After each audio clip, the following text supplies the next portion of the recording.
हर हर महादेव शंभो काशी विश्वनाथ गंगे।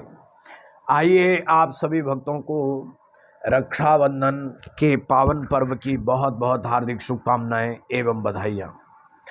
भगवत कृपा से आज पुनः एक बार रक्षाबंधन का पावन पर्व हम सबके बीच में है। जो पावन पर्व भाई बहनों का एक पवित्र त्यौहार है और विशेषकर प्रचलित जो कथा है वो ब्राह्मणों का ये सर्वश्रेष्ठ और पावन पर्व है। ब्राह्मणों का जो पर्व है वो रक्षाबंधन है। भाई बहनों, आपको इस संदर्भ में एक कथा का श्रवण करवाना चाहूँगा कि राजा बलि के यज्ञशाला में भगवान वामन जब पधारते हैं और वामन भगवान को देखकर राजा बलि आकृष्ट हो जाते हैं, प्रसन्न हो जाते हैं, उनकी छवि को देख करके मुग्ध हो जाते हैं। तो शुक्राचार्य जी बार बार उनको इधर इधर करके प्रेरित करते रहते हैं, लेकिन महाराज जी कहते हैं कि नहीं नहीं नहीं महाराज, मुझे उन प्रभु के दर्शन करने हैं।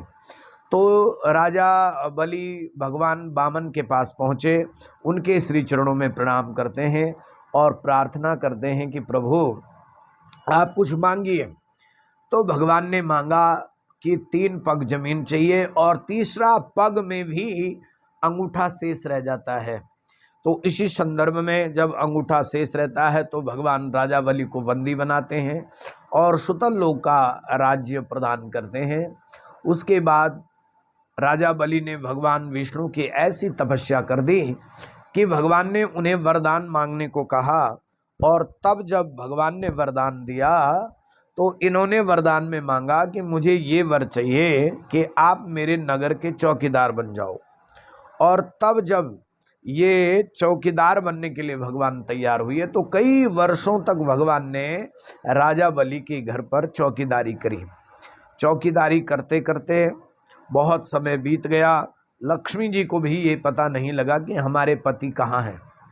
और बाद में नारद जी जाते हैं और नारद जी अपने प्यारे प्यारे प्रभु को, अपने अपने श्री प्रभु को प्राप्त करने के लिए नारद जी के परामर्श अनुसार वहाँ गए। राजा बलि को राखी बांधी, रक्षा बांधा और तब राजा बलि ने कहा कि बहना मांगो, दक्षिणा में आपको क्या चाहिए। तब लक्ष्मी ने कहा कि प्रभु मेरे भैया, अगर तू मुझे देना चाहता है तो आप दक्षिणा में मुझे मेरे पति को दे दो। बोला तेरा पति यहाँ कहाँ है? बोले वो जो तुम्हारा चौकीदार है वही मेरा पति है। बस उसी दिन से यह पावन पर्व रक्षाबंधन के रूप में मनाया जाने लगा और ये रक्षाबंधन ब्राह्मणों का त्यौहार है। आज बड़े हर्षोल्लास के साथ समस्त भारतवासी, देशवासी इस पावन रक्षाबंधन के पर्व को मना रहे हैं। इसके मनाने में भी शास्त्रों के विविध विविध मत उत्पन्न हो रहे हैं। पहले समय में भद्रा तो होती थी, लेकिन भ्रांतियां न होने के कारण एक ही दिन रक्षाबंधन का पर्व मनाते थे। ऐसी स्थिति हमारे बीच में पहले भी कई बार आई। पहले भ्रांतियां नहीं होती थी, लेकिन आज गूगल के माध्यम से या अनेक यूट्यूब के माध्यम से अनेक महिलाएं कहती हैं हम ज्योतिषी हैं, पुरुष लोग कहते हैं हम ज्योतिषी हैं, और सब लोगों को भ्रांतियों में डालने के कारण जो है भद्रा, हाँ ये तो ठीक है कि भद्रा में रक्षाबंधन नहीं बांधना चाहिए, क्योंकि भद्रा में कहते हैं कि शूर्पणखा ने रावण को रक्षाबंधन बांधी थी। तो भद्रा में रक्षाबंधन बांधने से उनके भाई की उम्र कम हो जाती है। ये बात तो ठीक है कि भद्रा में रक्षाबंधन नहीं बांधनी चाहिए, लेकिन आज संध्या के समय में 9 बजे से और प्रातः 7 बजे तक बड़ा सुंदर मुहूर्त है, जो भद्रा रहित है, शुभ पर्व है, शुभ समय है। आप उस समय में राखी बांध सकते हैं। सुंदर थाली में रौली, मौली, गंध, अक्षत, पुष्प, धूप, दीप, मिठाई रख करके अपने भाइयों को तिलक करें और अक्षत जरूर माथे पर लगाएं, क्योंकि अक्षत लगाने से आयु, विद्या, यश, बल की वृद्धि होती है। इसलिए माथे पर अवश्य ही तिलक धारण करवाएं और भाइयों को प्रसन्नता से मिठाई खिलाएं, उनके मंगल की कामना करें।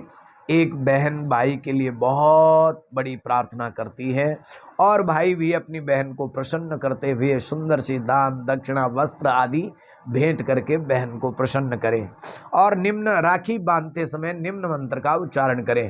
ये न बद्धो बले राजा दानवेंद्रो महाबल तेन ताम अनुबध्नामि रक्ष मां चल असुस्थामा बलिर्व्यास कृपाचार्य विभीषणम हनुमान परशुरामश्च सप्तजीव चिरंजीविनः येन बद्धो बले राजा दानवेंद्रो महाबल तेन ताम अनुबध्नामि रक्ष मां चल व्रतेन दीक्षामाप्नोति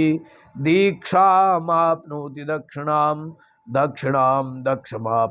श्रद्धानाम सत्यमापते। आप सबको पुनः एक बार रक्षाबंधन की बहुत बहुत हार्दिक शुभकामनाएं, बधाइयाँ।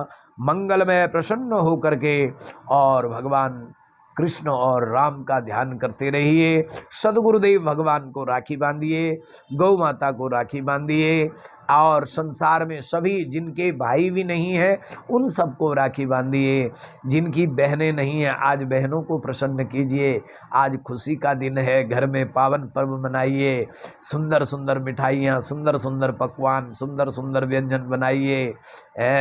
आनंद हो करके अपने माता पिता के चरणों में वंदन कीजिए, अपने सगे संबंधियों को प्रणाम कीजिए। सुंदर सुंदर मिष्ठान घर में लाइए, सुंदर सुंदर पदार्थ बनाइए। इन्हीं शब्दों के साथ आप सभी को बहुत बहुत प्रणाम, नमस्कार। हर हर महादेव।